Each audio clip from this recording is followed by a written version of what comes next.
I'm like looking for the cue and.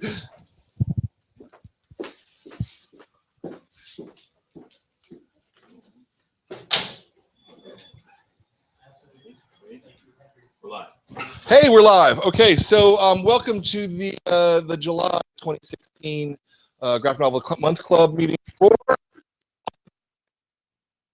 Yeah. All right. We're here with Marjorie Liu and Sana Takeda. It's Takeda. Takeda. Okay. Good. Very good.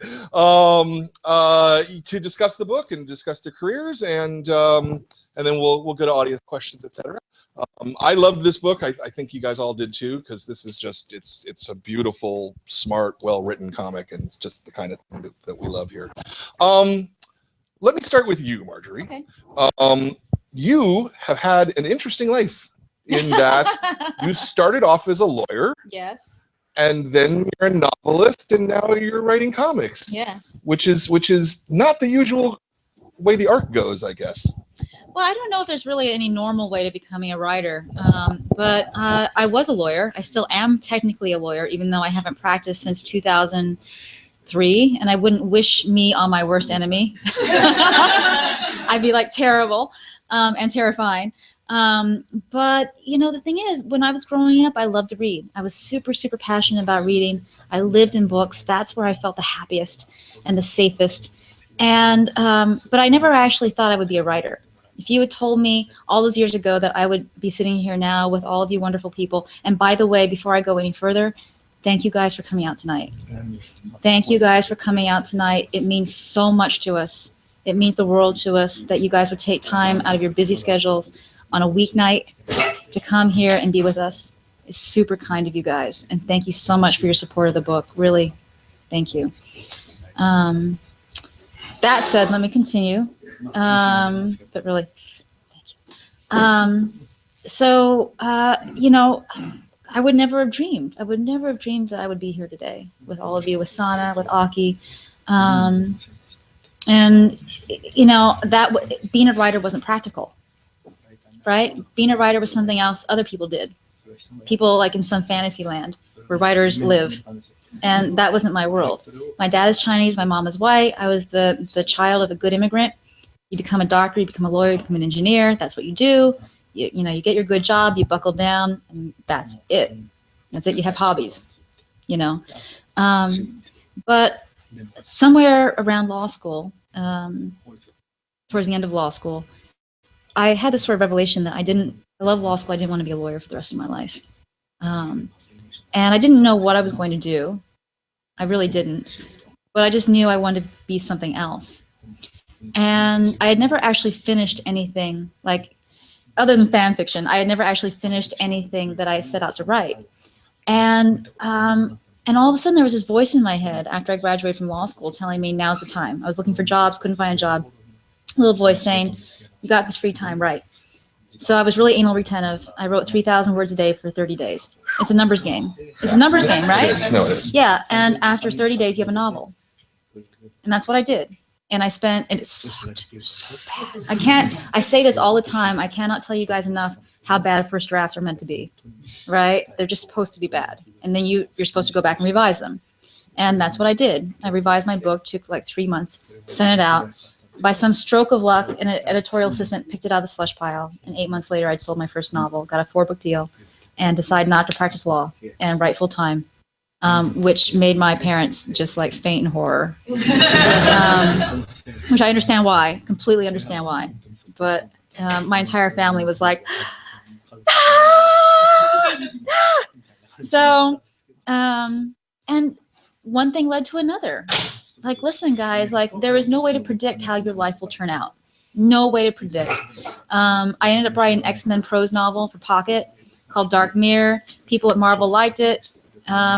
Gave me the courage to go up to them and be like, hey, you know, if you ever need a writer, here I am. They said yes. That led to NYX. That led to Dark Wolverine, Black Widow, X-23, Astonishing X-Men, and now I'm at Monstress. You know, people always ask me, how do you become a writer? I say, write. You know, the first thing I ask them is, have you finished your book? And if they say no, I'm like, talk to me after you finished it. But there's no one way. There's no one way. Yeah. Yeah. Mhm. Did you read comics when you were younger? Hell no. I didn't have access. I didn't have access to a comic book store. My friends all read comics, but they were so like precious about it. They would crowd around their comics, and I couldn't get past them to even look. And so every time I would glimpse something, I'd be like, "Oh, the art's really pretty. The art's nice, but I don't know anything about the story because you guys won't let me touch it." And so I got into comics really because of the X-Men cartoon back in the 90s.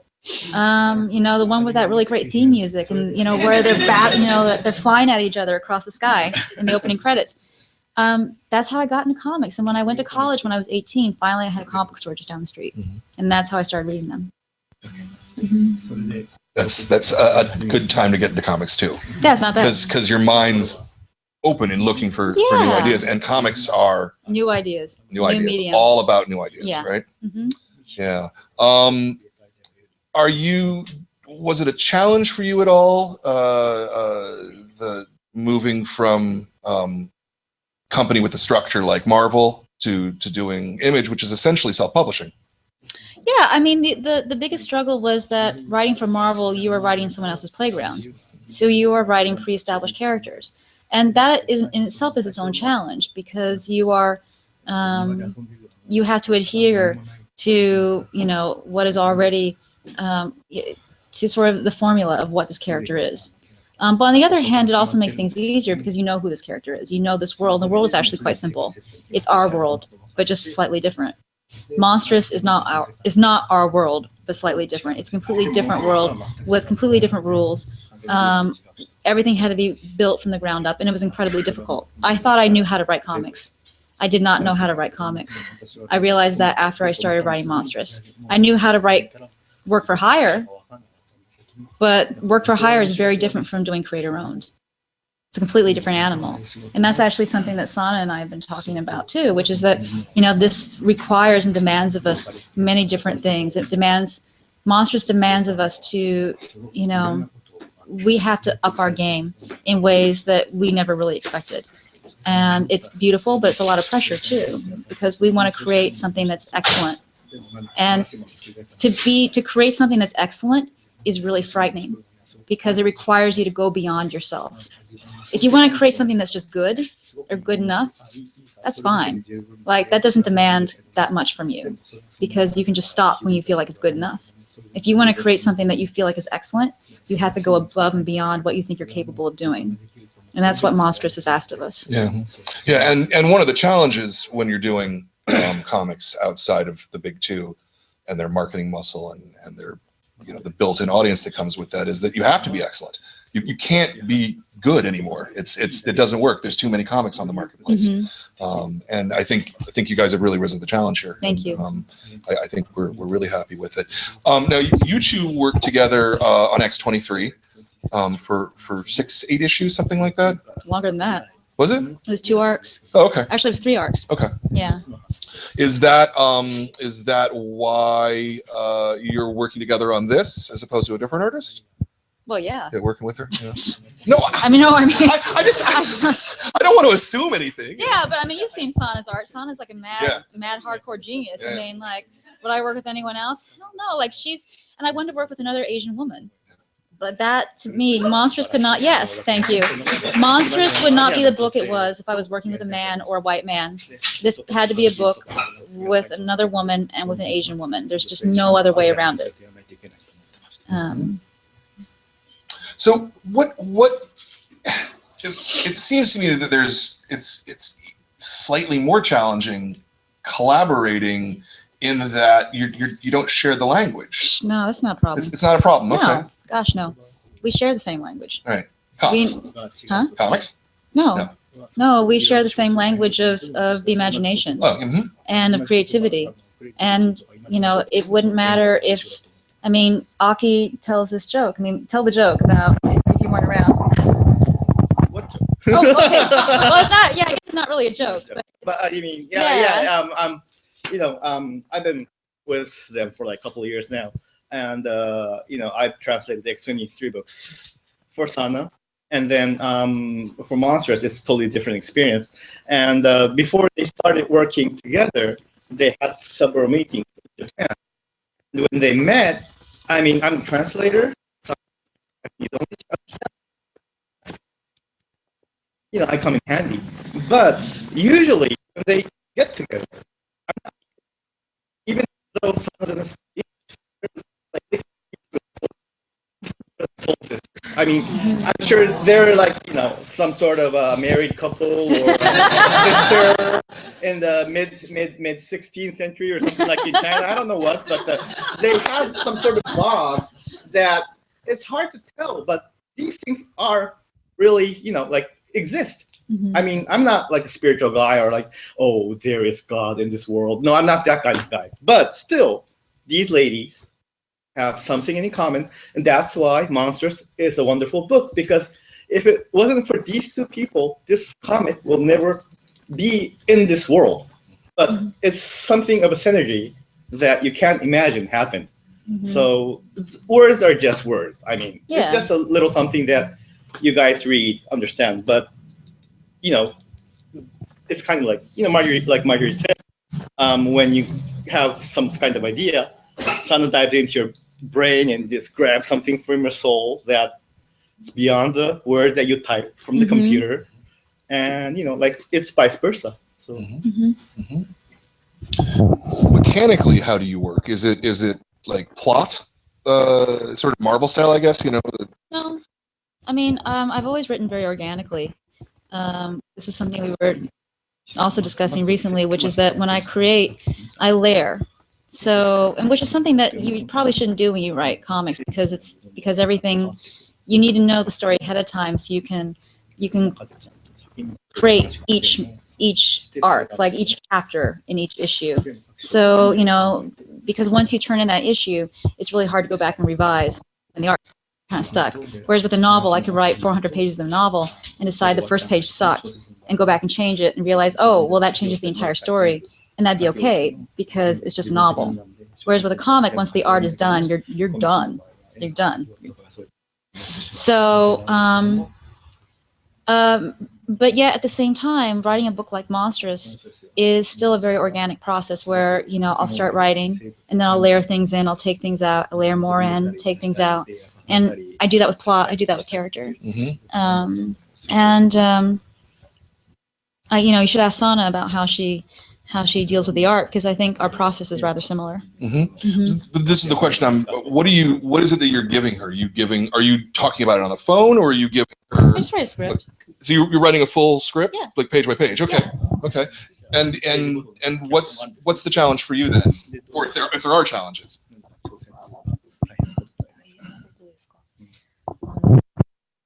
そうですね。マージョリーが、すいません。日本語で申し訳ないです。Yeah, she was saying that speaking Japanese.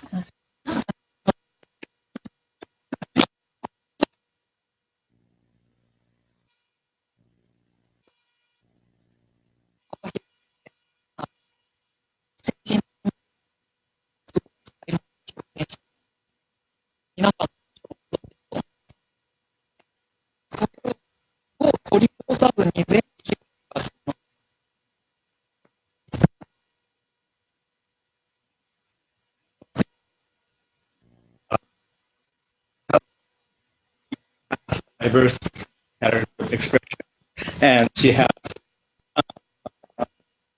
into the spirit.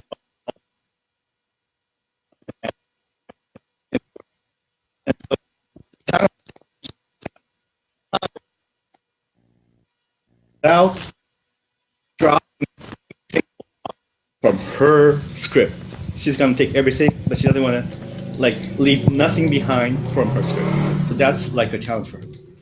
そう、あとマージョリーがもう完全に私を信頼してくれているっていうのもとても感じていましたので、それの責任というか、こう一から全てを組み立てていかなきゃいけないっていう、こう責任感が常にあって、ただそれがなんていうんですかね、マーベルでやっているようなプレッシャーとはまた違って、こう全てを一から全部自分で用意してこう深く掘り下げていくっていう作業がプレッシャーとともに心地よかったというか、そういう不思議な感覚のこの1年間でした。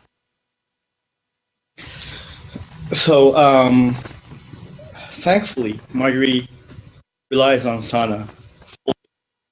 So, I said, Sana needs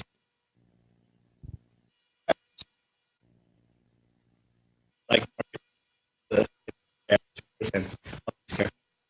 But Monstress, she has to think about everything from nothing, and so that's a big responsibility. And that's pressure. But, and of course, that means Marvel has another kind of pressure for Marvel. But she felt a lot of pressure, but at the same time,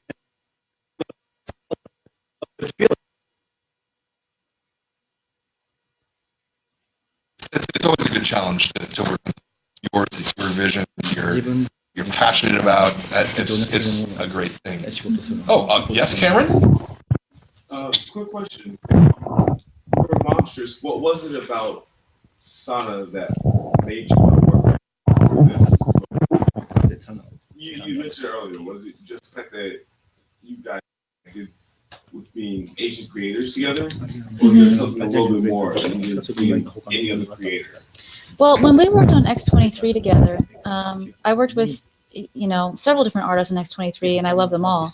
But the one thing that Sana did that no one else was able to do, at least in my mind, was she captured in X-23's gaze sort of the hollow loneliness of Laura. Yeah. You could look at Laura's face, and this was a girl whose face was like a blank slate, but at the same time, even though it was a blank slate, technically it was devoid of emotion. I felt like the vulnerability was still there. And so she was able to do all of these different things just in the expression and the body language of this girl, which if you think about that, this is not film. This is just an image on a page where you don't have the benefit of watching a character emote as you would in a television show, like in film. And so just from that one image, I felt like so much emotion and soul was pouring off of Laura that all I would have to do is look at this character, look at this girl, and my heart went out to her because I felt like terrible things had happened to her, that she was so bottled up. And that was something that no one else was able to do. And so, and then besides that, our working relationship was just amazing. I would turn in these scripts, and the scripts would be like pretty bare boned or whatever. And Sana would just return these jewels of art that would be just so full of life and so full of energy, capturing again these moments between these characters. Every moment that Sana drew with Laura, every moment between X-23 and Jubilee, between X-23 and Gambit, I thought was just always so full of all this like emotional resonance, and just from a still image, and that's an incredible thing. And so yes, I had a very good reason for why I wanted to work with Sana again, because of what I felt like. I felt like she has this gift for putting soul in a character, and that's very rare. It's very, very rare. So I'd like to ask you, Sana, about how you got into comics. With Marjorie, you have a wiki page that's actually pretty long. I was able to crib a lot of. I probably should take a look at that wiki page. I have no idea what's on it. But trying to find anything about you, it was almost nothing. I saw on your own website, it appeared that you were doing not comics, but still images for some video game companies. That's what it looked like, at least. So what's your journey with comics? まずゲーム会社でまず働いていました。で、その時に、たまたまアメリカンコミックスをテーマにしてキャラクターを作らなきゃいけないプロジェクトがあって、で、その時初めてちゃんとアメリカンコミックを見たんですけど、こんなすごい世界があるのかって、その時はもうすごく感動して、ですぐに私一人でサンディエゴのコミコンに一人で行きました。で、言葉もわからないんですけど、で、それで見た時にこれはもう私の入る隙はもう一つもないっていうのをすごく感じました。なぜならもうとても皆さん上手で、もうこれは人のした仕事じゃないっていうぐらいとてもすごい仕事をされてる方がたくさんいて、でとても感動したんですけど、自分にはとてもじゃないけど無理だっていうちょっと諦めの状態で帰ってきました。So first off, she used to work for a video game company in Japan, and in one of the projects that she had worked on, she had to do some designs for a character that was based on American comic book characters, and she was so touched and she was so astonished by all these artworks that she never saw in the past that she actually went to San Diego Comic-Con by herself. And tried to look around, see what the comic books characters and the artists are like. But she was so astonished by all these wonderful artists that were working like they weren't like human at all. They were like more than human with their abilities of drawing, the characterization. And so, okay, there's no space for me. I'm not in this world. So she kind of like got sad and went back home and thought that no, this is not what I can do.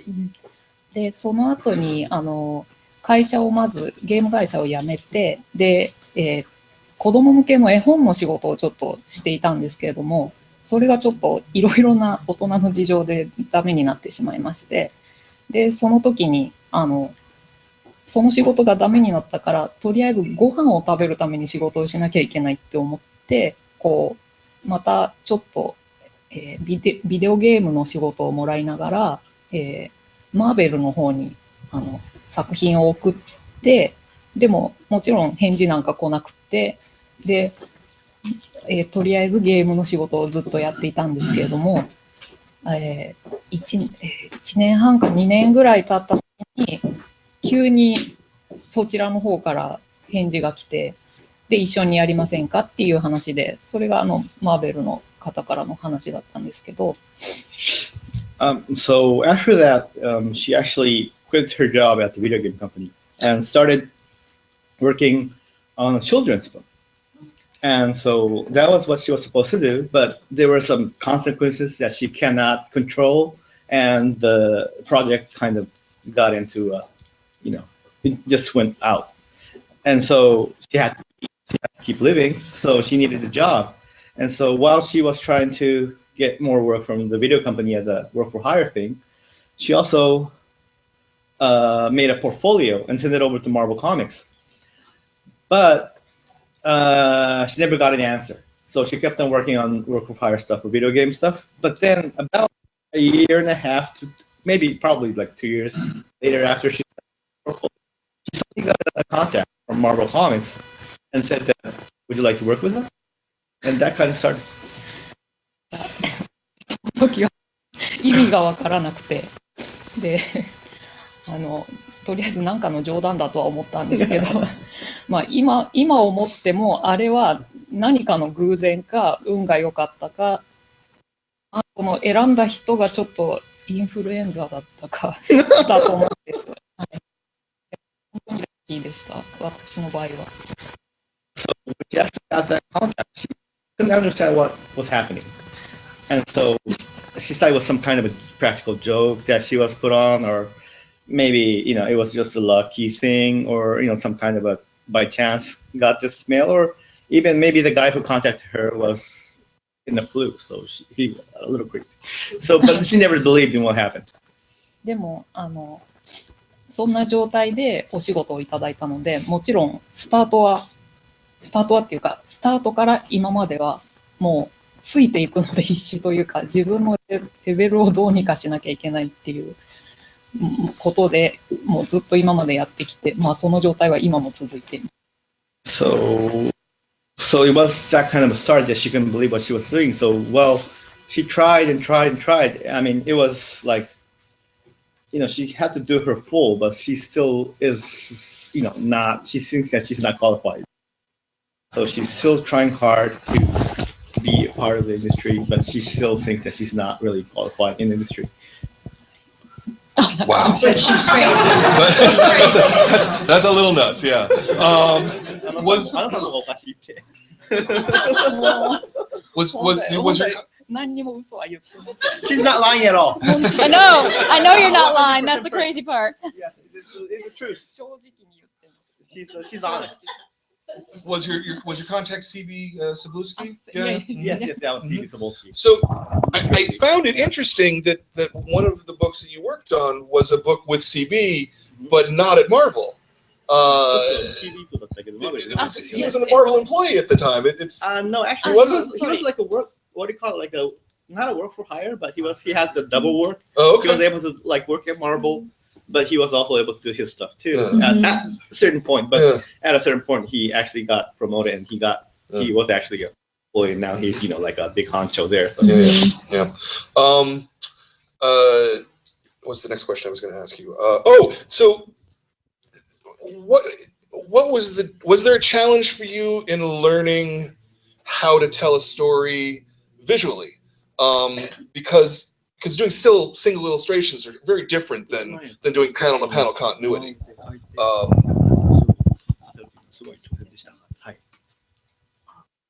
そうですね。それって日本には漫画っていう文化があるんですけど、私は漫画を読んだことあるけど書いたことはなくて、で、まあなんていうんですかね。ただその昔から、落書き程度ではあったんですけど、その一瞬の感情とか一瞬のこの何か動きみたいなのを切り取って書くのがとても好きだったので、私にはそのなんていうかこの連なりのインテリアのページを書くっていうことはなんかもちろん難しかったんですけど、とても楽しんでというか、苦しみつつ楽しんでやっています。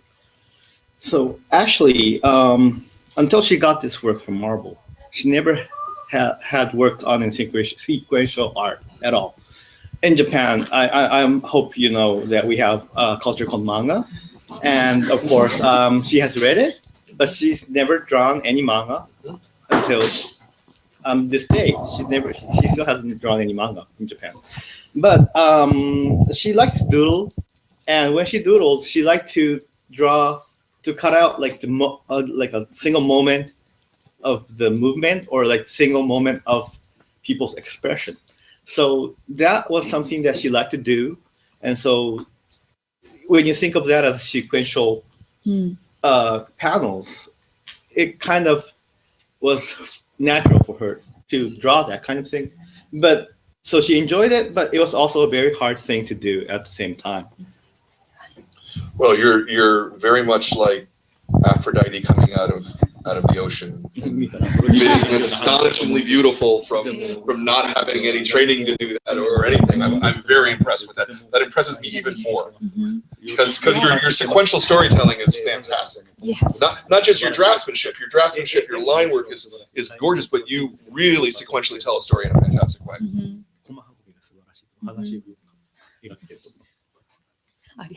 Thank you so much. You're very, very welcome. ただもしこの中にこうアーティストとかライターとかを目指されている方がいるのであれば、とても夢がある楽しい仕事だよっていうことはちょっともう正直に言いづらいので、私は自分の感じたことを今日ちゃんと正直に体験してきたことを正直にお話ししています。So actually, if there's somebody that's a professional writer or an artist or who wants to be a writer or an artist, it's not, her story is not like, oh, this is a real fun job that you will dream of and it's like in the good industry. But still, she wants to be honest and she wants to share her story. And so I hope, listen to that actually. I mean, this is like something that she's experienced and she's trying to share that. Fantastic. I want to remind anybody who may be watching on the internet that you can send in your questions. We'll get them. We'll get them answered as we go on here. So let's talk a little bit about Monstress itself and the world and the world building of it. It's very dense. It's very I mean, this world feels real. This world feels lived into me. And I wonder, how long has this been in your head? Have you been building this world for a long time, or is it just we're going to work together? This is a great idea. Yeah, I mean, there was a basic concept that had been in my head for a long time, but the world itself sprang up over about a year's worth of collaboration. But the basic concept was, there's a girl and she survived a war.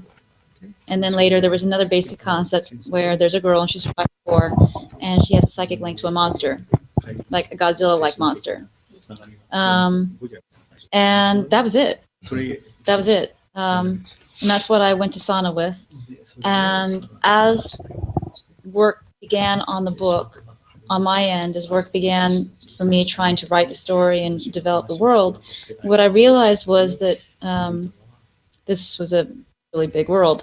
And and that for a while, I thought I had bitten off more than I could chew. I really did.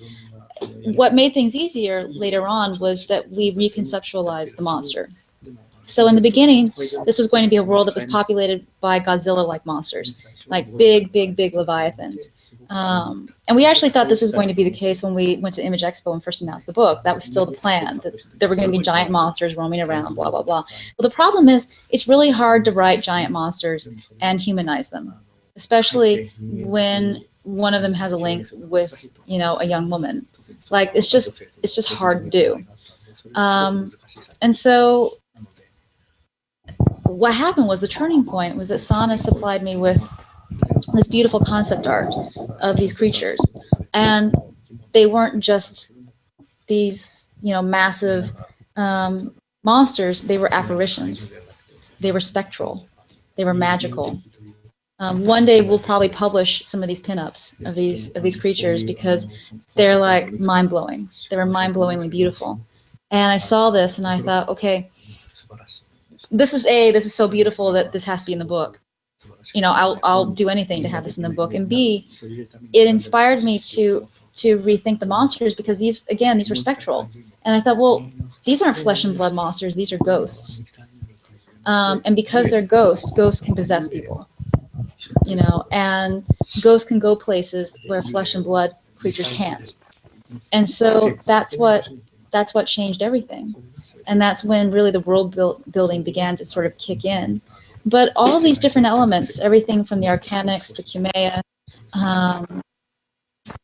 the cats, all of that was part of an organic process that just grew and grew. And it was part of this dialogue within myself and the page, part of a dialogue between myself and Sana. And suddenly the book existed. But it went through some crazy drafts. It went through some crazy dead ends. And it took a year of blood, sweat, and tears. Like, let me tell you, that was a really difficult year. The year that I was writing Monstress was incredibly difficult in many different ways, because I didn't know quite where I was going. I thought I had known, but let me tell you, the desire to write something, the desire for an idea is not the same as actually having an idea. Just remember that, you guys who are writers. It's great to have the desire, but that's not the same as an idea. Two very, very different things.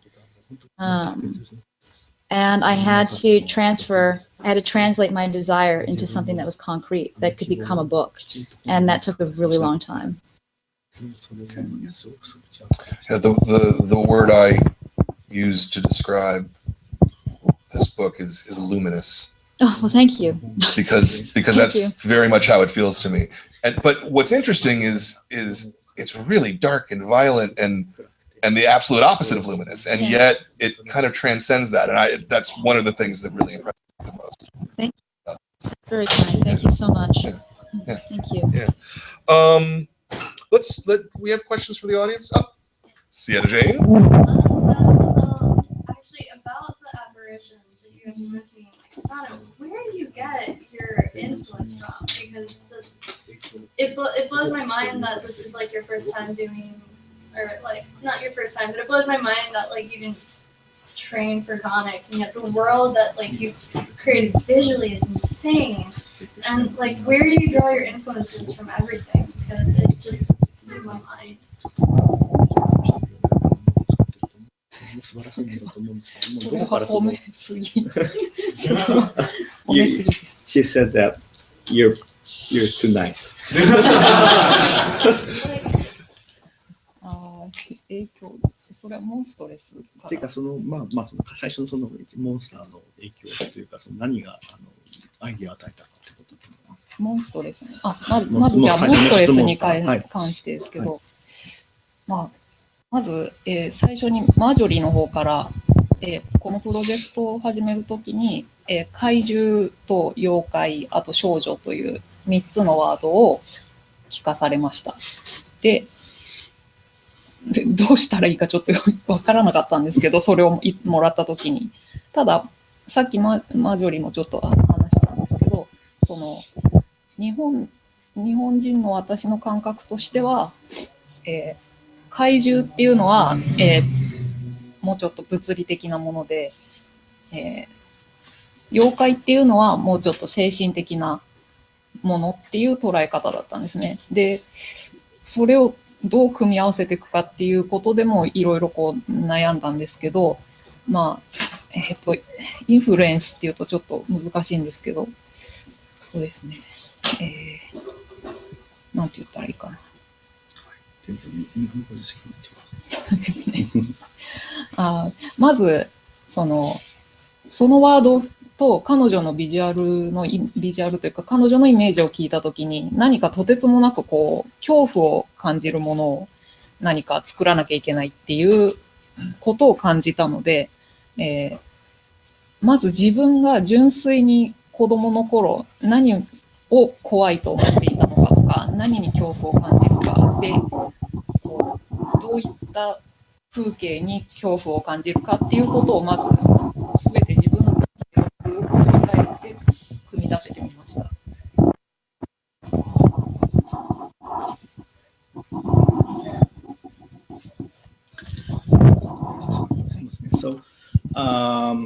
So speaking about monstrous, the beginning was 3 words that came from Marjorie. And one was the word kaiju, big monsters. One was yokai, the smaller monsters, your demons, yes. And the one more word was a girl. So these 3 words came from Marjorie, but she didn't know what to do. She couldn't come up with an idea. But no, they're nice people. But for Japanese, it means a little bit different for the word kaiju and yokai. Yeah. And kaijus are basically physical. It has, like Margaret said, flesh and bones. It has, what we can really see. And yokais are something spiritual for us. And so she was trying to mix these things up, build something from there, and really had a hard time to get an idea from there. And what she thought that she should do is that from these words, she thought that Marjorie wanted to express fear from these words. And so Sana looked back to her history from when she was a child, and to the present until she was a child, looking back, trying to think of what was fear for her, and trying to draw that thing from her own history. 影響を受けたものというか参考にしたものはもう多分いくつもあるとは思うんですけど、絵のイメージで多分具体的にいくつもあってあまり特別挙げられないんですけど、挙げるとすれば、浮世絵師の歌川国芳とか、あと妖怪画家の水木しげるとか、あとは、そうですね、1920年代の、日本の、ノベルの挿絵を描いてた方っていうのは私ちっちゃい頃からその絵を見て育ったので、それの影響はかなり大きいと思います。And so it may not be an influence, it might be a little bit of reference that she looked through. And there are a lot of names that she can't name all, but among that might be a little bit stronger than the others were one was a ukiyo-e, if you are familiar with the Japanese old style art. Kuniyoshi Utagawa was one of her references. Another was a very famous yokai artist, Shigeru Mizuki. Oh. And also a novel artist. We had some art in the novels inside the interior pages. And from the 1920s Japan, Japanese novel had this art. And she grew up reading and seeing these art from those novels. So that was the three influences that influenced, not really an influence, but something that she can say that had some sort of effect. モンストレスに関してすいません。一番大事なことを忘れてました。 And there's 最 something 初 she にforgot to tell. マジョリーがいくつかリファレンスとして彼女のイメージに近いものをいくつか送ってくれたっていうのもあります。それはファッションであったりとか、ちょっとなんていうんですか、大敗的な感じの印象が、そういう写真が多かったです。And also, one important thing she forgot to say is that before she started, Marjorie also sent over a lot of photos and references and some ideas that she got into a Dropbox. It was an enormous amount of photos and stuff. And it was like fashion and something decadent, I should say. Something that was really ちょっとノスタルジー。 nostalgic, a little bit broken down kind of thing. But that kind of image was in the folder. で、そのフォトにさっき言ったイ And ンフルエン she スを also added those influences or the references to build up. 長くなってちゃった。 Sorry to be a little long. No, Thank that's you good. so much. In-depth answers are always great. もう深い話いつも You got another one, Santa? Oh, It's like my staff's asking me questions. Like, how do you do the art? Like, do you like traditionally, so like pencil to paper and then inking it, or digitally? 私はもう全部オールデジタルでやっています。最初から最後まで。 She's full digital from scratch to the end. wow. That's super impressive. Good. いや、アナログの方が全然すごい。 No, I think working on traditional is more sugoi. Or, you know, it's a real great job. No, but it comes off so like it doesn't come off digitally. Like it comes off that you're actually using your inks and like pencils. Like that's why it's so amazing. It doesn't come off that way. 全然そういうことできた。 It's really organic, which is something that you really don't see with a lot of digital art. デジタルアーティストの見たことある。 Yeah, usually digital art is more デジタルアーティストっていうのは大 what's 体も it, っと sterile. But there, you just have so much life to the page. Like, 生命力が溢れてて oh, I can't believe it's all digital. もうデジタルだと信じられないですって モンストレスのプロジェクトはどうステレオタイプを打ち破るかっていうのがテーマなので。 One of the biggest theme for Monsters is breaking the stereotypes. You guys do it so well. Thank you. You're how long does it take you to do an issue? 一冊のものになります。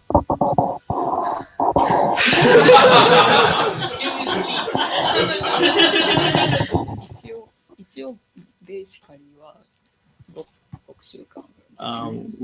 She basically says that it takes about 6 weeks. But ファーストイシューはもう莫大な量だったので、どれぐらいかかりましたかね。これ3ヶ月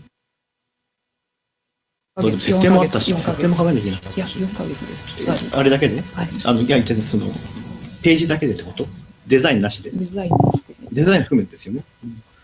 So, but for the first issue, as you know, it was a giant-sized issue, Yeah. and it took 4 months to finish everything, and that includes designing the characters, the backgrounds, the world setting. Yeah.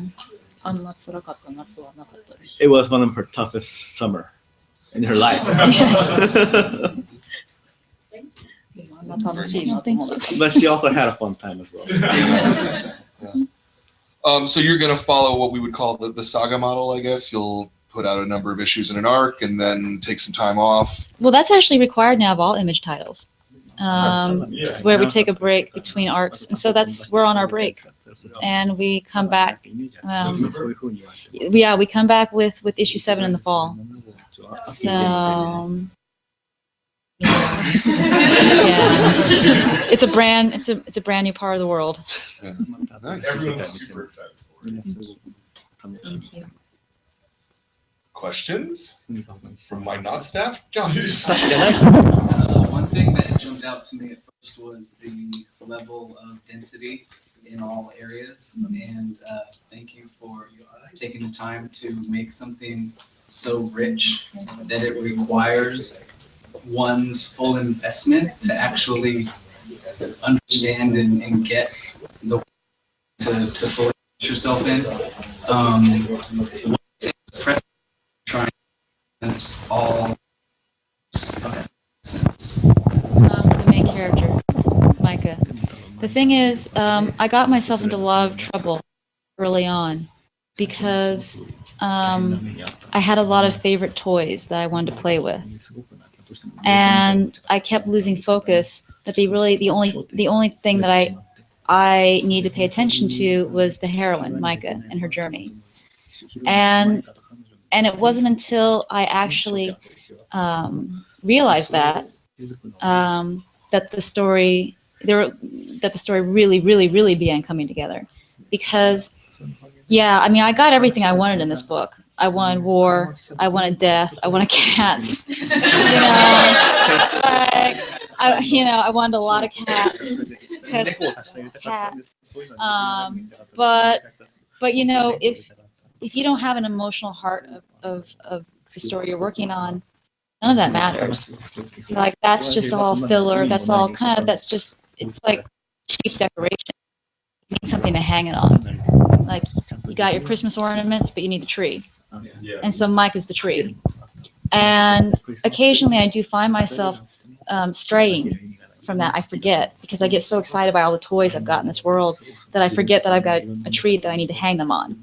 And that happened recently when I was working on issue 7, where I reached the end of the issue, and all of a sudden I realized that most of the issue had to do with like talking cats. And I had to like rein myself back in and erase all of it. I just had to I had to delete all of it and go back and be like, yo, this is Micah's story. This is not a cat story. This isn't Monstress, AKA the cat. This is Monstress, AKA Micah. Mm-hmm.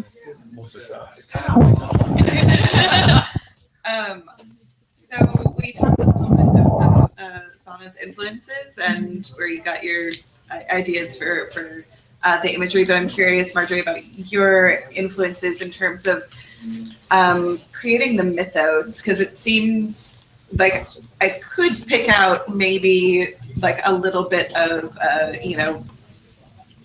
like mythology from here, mythology from there. I'm curious to hear from you, like what your actual influences are. Great question.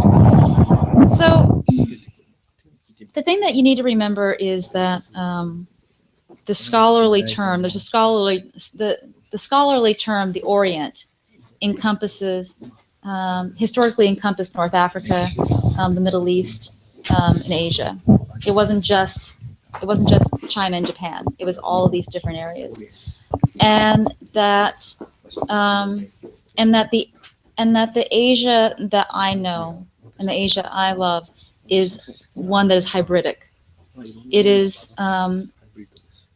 It has its own cultures, but then there's also the cultures that come from many different influences that have sort of trickled into these areas for thousands of years. I was recently up in the Silk Road, up in the Gobi Desert in Donghuang, which was the center, sort of the crossroads of the Silk Road for thousands of years. And you can see, in all these painted caves and these grottos, the influences of many different cultures that sort of mesh together, in this one place. And then the other thing too is that this is a book created by a Chinese American woman and a Japanese woman, and that is also a hybridic influence, where we are drawing from our backgrounds and our cultures to create this book. And so, as someone who is mixed race, that to me is sort of symbolic of what I am accustomed to and what I grew up loving, which is a world that is made up of many different things, which is our world. You know, monstrous would not make sense. Monstrous would not make sense by any stretch of the imagination if it was just one thing. If there was just one rule for the entire world. This is supposed to, the reason why it feels like a lived-in world, hopefully, is because we're trying to make it as real as possible. And in the real world, it's everything. It's not just one thing, it's everything. Multiple religions, multiple cultures, you know, multiple contradictions.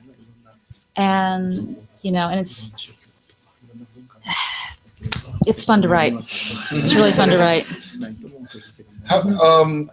How I assume you have the end figured out, Nah. relatively speaking, no? No, I mean, I kind of know how it ends, basically, but that may change between now and then. So you don't have any kind of like, there's going to be 6 arcs or? No. Yeah. Okay. No. We're just rolling along, Cool. rolling along until we reach the end, however long that takes. Hopefully it'll take a long time. Yeah. To get more of this. Yeah. That's my thought.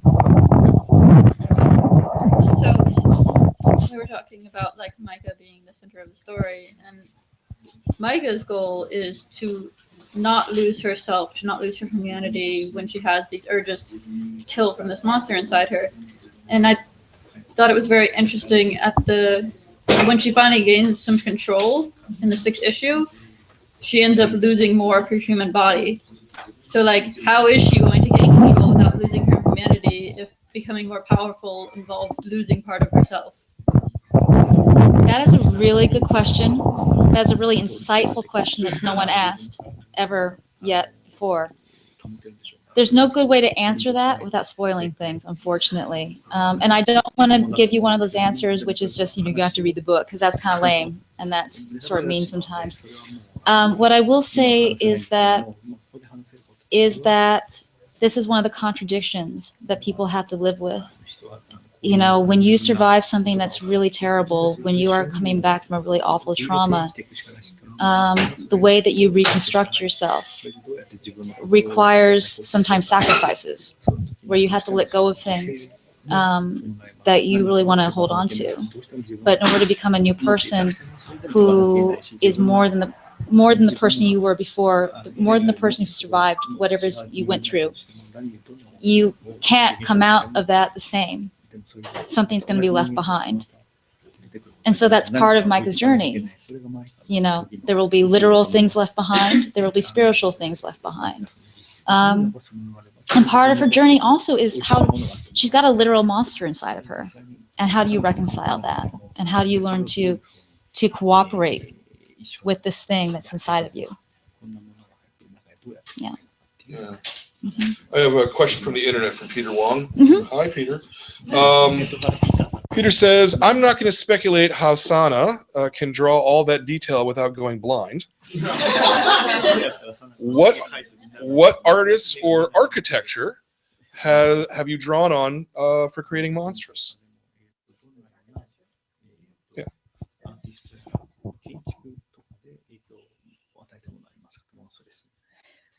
モンストレスですよね。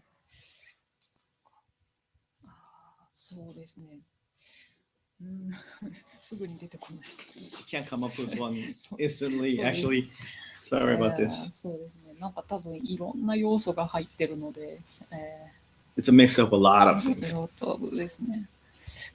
建築とは言えないんですけど、そうですね。It may not be in 書き architecture. ながらちょっと自分のこう絵の密度が落ちないように、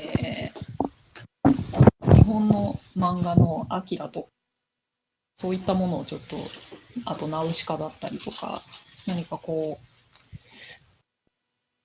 表現が深い漫画などをなるべくこう参考にしていました。So when she draws not just architecture but the pages itself, she tries to keep the density in her art, and to do so, she tries to have some of the manga that has a density to not like reference, but something on the side that she can put up to look at maybe sometimes so that she can keep her quality.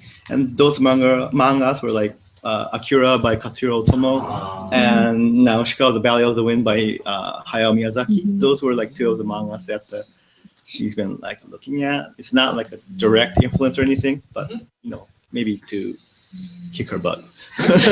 Sorry, that's my word. those are good works to challenge yourself with as well. それはいい挑戦だと思う。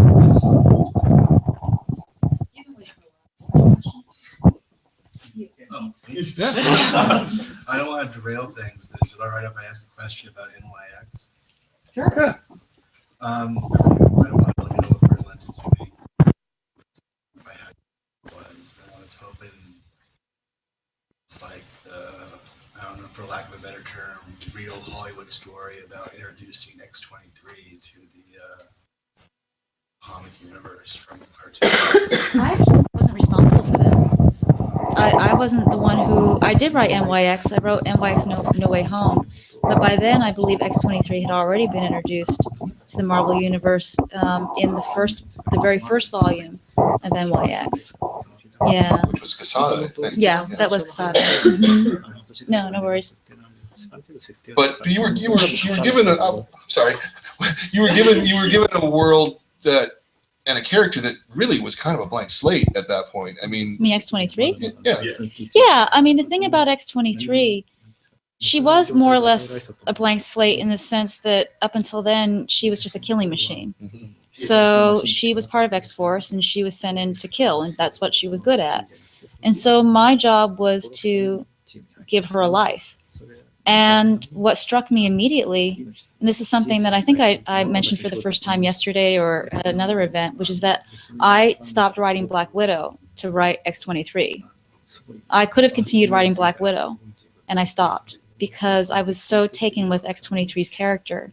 And what struck me about her, what caught me immediately, was this was a girl who had basically been raised to be a child soldier.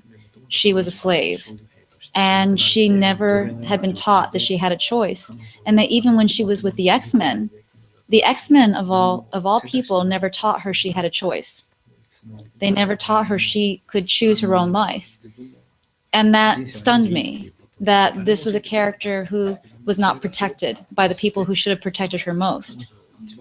And so I had to write her. I had no choice, because this was a girl who had been betrayed more times than she should have been. She'd been betrayed by the people who created her, but that was to be expected because they created her just for that one purpose. But then she was doubly and triply betrayed by the people who were supposed to protect her. And so in some ways, she just continued this cycle of abuse.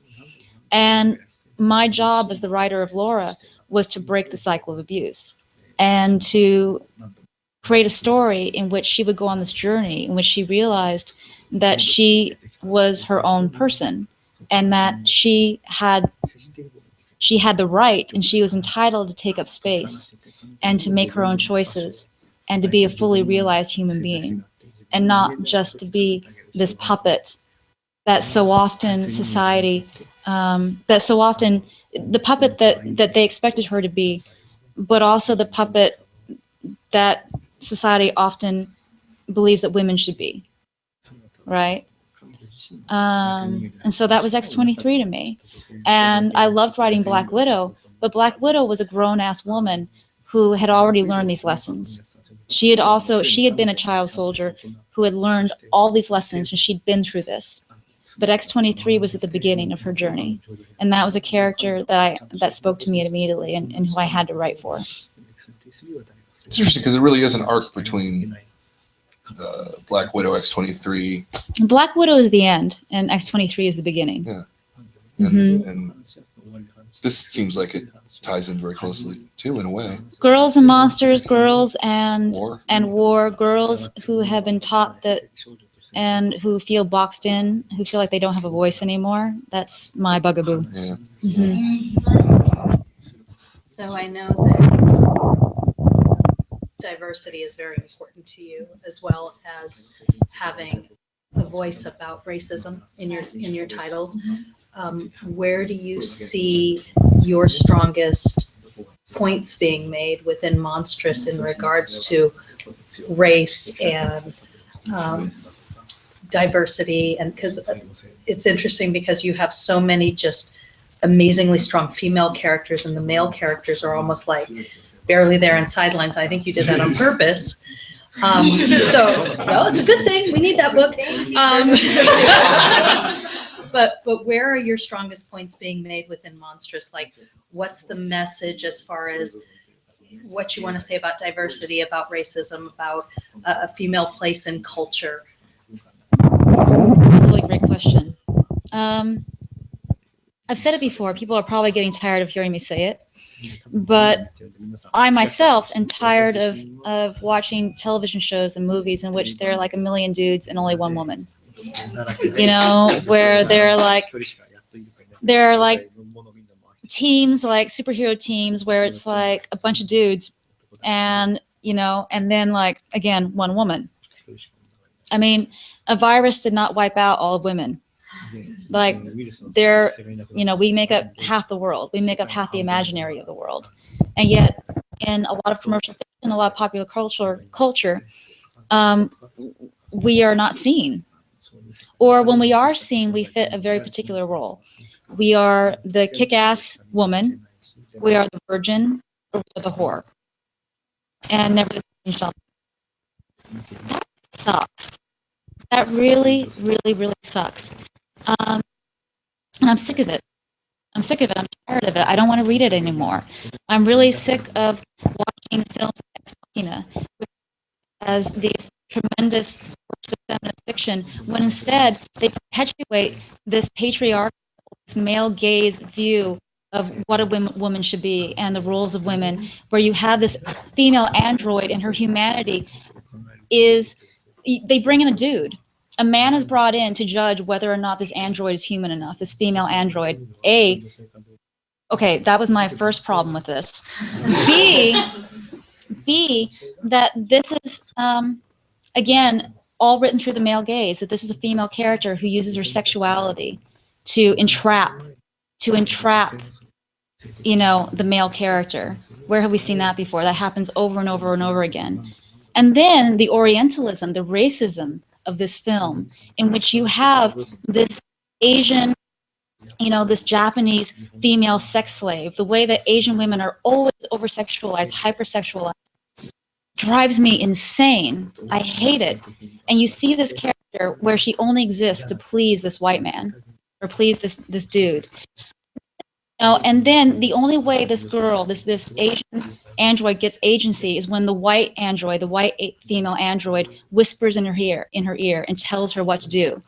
And that's the only time she gets agency. And then I could go on. There are other things too. But then the other thing, then at the very end, this white female android goes into this chamber, opens up a door, sees this beautiful Asian woman and flays her, takes her skin and puts it on her own body, takes everything of her except her face, because she does not want to give up her whiteness. And she goes out into the world and is this new person after skinning this Asian woman and wearing her body. That is not unusual. This happens over and over and over again in many different contexts. And it's horrifying. And this was a film that people praised as this great work of science fiction, this great feminist work of science fiction. And it sucks. It really sucks to be a woman and a woman of color. And the fact that this was praised means that we have a long way to go, and that the people who are writing about these things are not awake. They are not awake. And there are not enough women and people of color who are looking at these films and who are making films, because this should not be happening. And so Monstress is a response to all of that. Monstress is a response to all of that. I wanted women in the book. I didn't want there to be a common, like I just wanted women. I wanted women going on adventures. I wanted women to just be present and seen. And if you will notice, there are only people of color in this book. There are only people of color in this book. There are no white people in this book. And it's not something I comment on often, because I feel like there's just something that people should just either they don't notice it, or if they do notice it, they're like, okay, wow, like this is cool, you know, or this is not, whatever you want to, you know, whatever your feelings are on it, but that it just is. And this shouldn't be unusual. These are choices we can make, but they are not often made. So yeah, I mean, anyway, yes.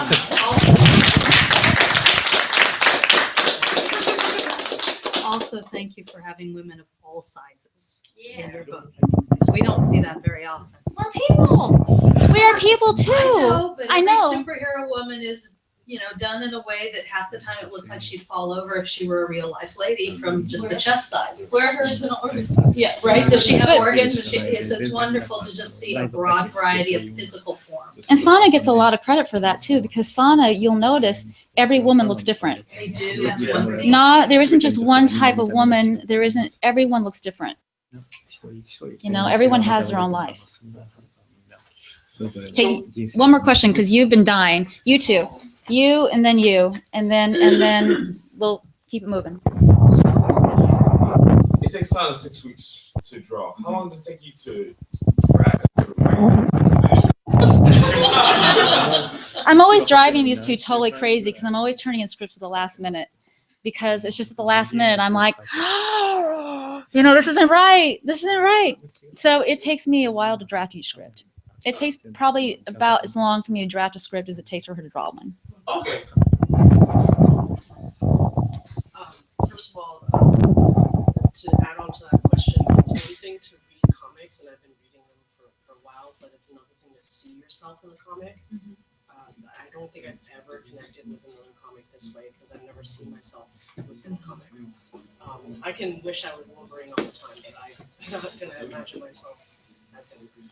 So I read in other interviews that you were really inspired by your grandparents' stories about World War II and having survived that. Has your family read this? How do they feel about it? That's a really, no one's asking that question. Wow, you guys are good tonight. I know my parents have read it, and they like it. They like it. I don't know any other member of my family has read it. If they have, I don't think they've said anything.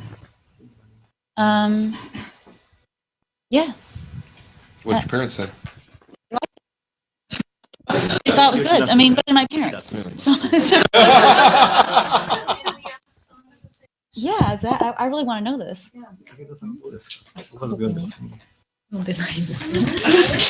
They haven't read it. No, they haven't. 両親は私が何の仕事してるか知らないと思う。 Actually, her parents doesn't know what she does.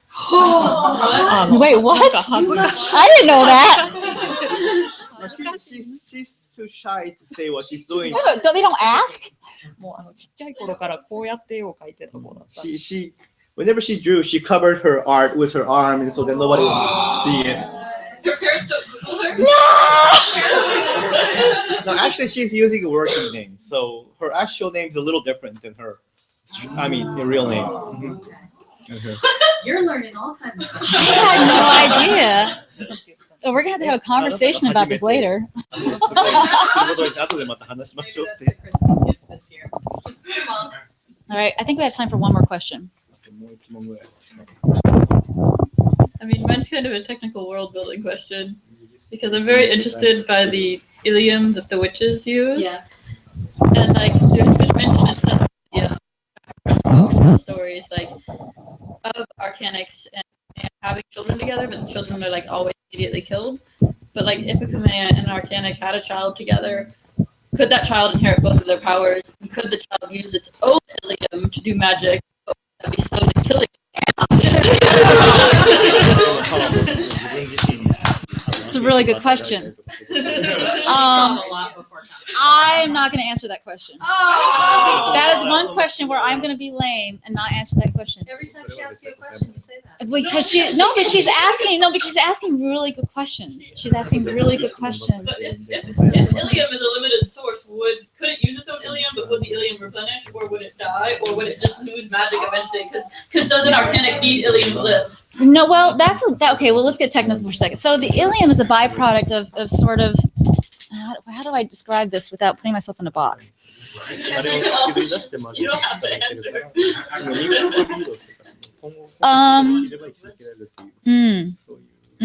Man. Okay, dude. You just say that. Look forward to the future issues. Look forward to future issues. Look forward to future issues. Sorry, That's all I'm I the can bad guy. say. I want to be the bad guy. Yeah. Yeah. It's not Marjorie's fault. Yeah.